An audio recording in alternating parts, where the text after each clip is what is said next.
এটি Samsung 32 inch LED television. এখন on করলাম, এখানে ডিসপ্লে কোনো লাইট দেখা যাচ্ছে না। আমি এখন এটা খুলে দেখব কি খারাপ আছে। 12.80 ভোল্ট পেয়েছি। পাওয়ার সাপ্লাই ঠিক আছে, এখানে 135 ভোল্ট আছে। তো এলইডি লাইট খারাপ আছে।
এখানে কতগুলা 3টে লাইট জ্বলছে আর বাকি 4টা জ্বলছে না। এটা একটা জ্বলতেছে না, 4টা জ্বলছে, 3টা জ্বলছে না। পুরো এই এলইডি সেট আমরা নতুন একটা কিনে লাগাবো। এই লকগুলো ভেবে আগে খুলতে হবে।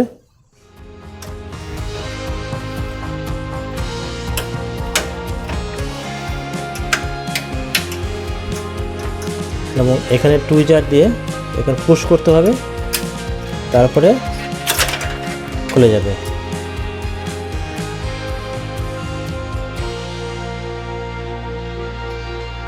আমি 3টে ব্যবহার করবো এখন। এই 3টা লাগাই দেবো এখানে।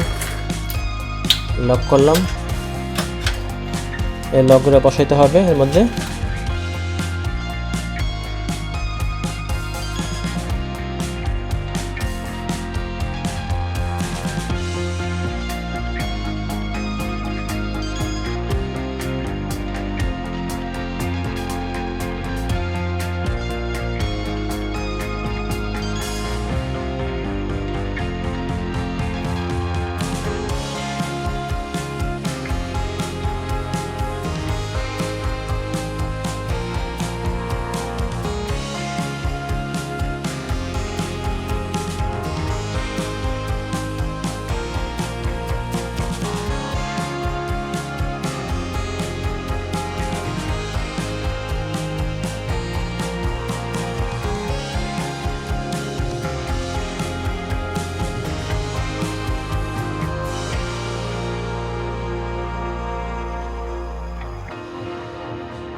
এখান থেকে আমি প্রত্যেকটা জিনিস মেপে বের করব কি খারাপ আছে। এখান থেকে আমরা দেখছেন একটা ক্যাপাসিটার আছে, দেখা যাচ্ছে প্রতীক চিহ্ন দেখে।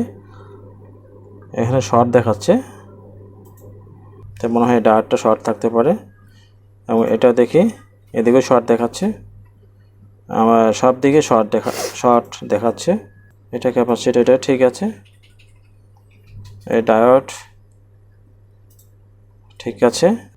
এটা খোলার সিস্টেম হচ্ছে আমরা লিড দিব একটু, তাহলে এটা খুলে যাবে।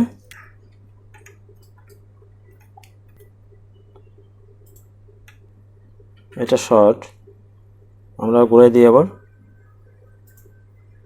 তাহলে এই ডায়োডটা শর্ট হয়ে গেছে। আমরা শর্ট পেয়েছিলাম এই ডায়োডটা। আমি এখন এটার পরিবর্তে আমি এখন ডায়োড কিনে নিয়ে আসছি। এখানে SS520 5 এম্পিয়ার 20 হচ্ছে মানে 200 ভোল্টের একটি ডায়োডটা। আমি এই ডায়োডটা ব্যবহার করব এখন।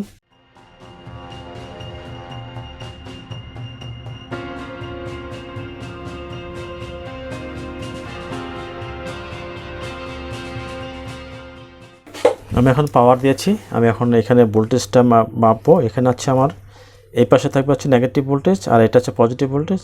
এখন আমরা ভোল্টেজটা পেয়েছি। আগে কিন্তু এই জিনিসটা সবই পজিটিভ, আগে এখানে পজিটিভ ভোল্টেজ পেতাম, এখন আছে এখানে নেগেটিভ ভোল্টেজ পেয়েছি। আমরা এখন সব বুঝতে পারলাম। এখানে একটা ডায়োড খারাপের জন্য পুরো টেলিভিশনটা এলইডি লাইট জ্বলতো না। এখন আমরা পেয়েছি এই নেগেটিভ ভোল্টেজটা এখানে এসে এখানে আসবে কয়েল দিয়ে, এখানে এসে আমাদের এলইডি লাইট হচ্ছে এটা নেগেটিভ, এই ভোল্টেজটা নেগেটিভ থাকবে। আর এটা হচ্ছে পজিটিভ ভোল্টেজ হবে হচ্ছে এটা। আমরা যদি দেখি এটা হচ্ছে পজিটিভ ভোল্টেজ, এখান থেকে পজিটিভ এখানে আসবে, এখানে পজিটিভ, এবং ডায়োডের এসে এখানে পজিটিভ আসবে, এবং এটা নেগেটিভ আমরা ভোল্টেজ পেয়েছি। এখন ঠিক আছে, আমার ভিডিও লাইক এবং শেয়ার এবং সাবস্ক্রাইব করে এবং ইজি টেক ভিশনের সাথে থাকবেন। আমি এখন চেক করব যে আসলে চলে কিনা।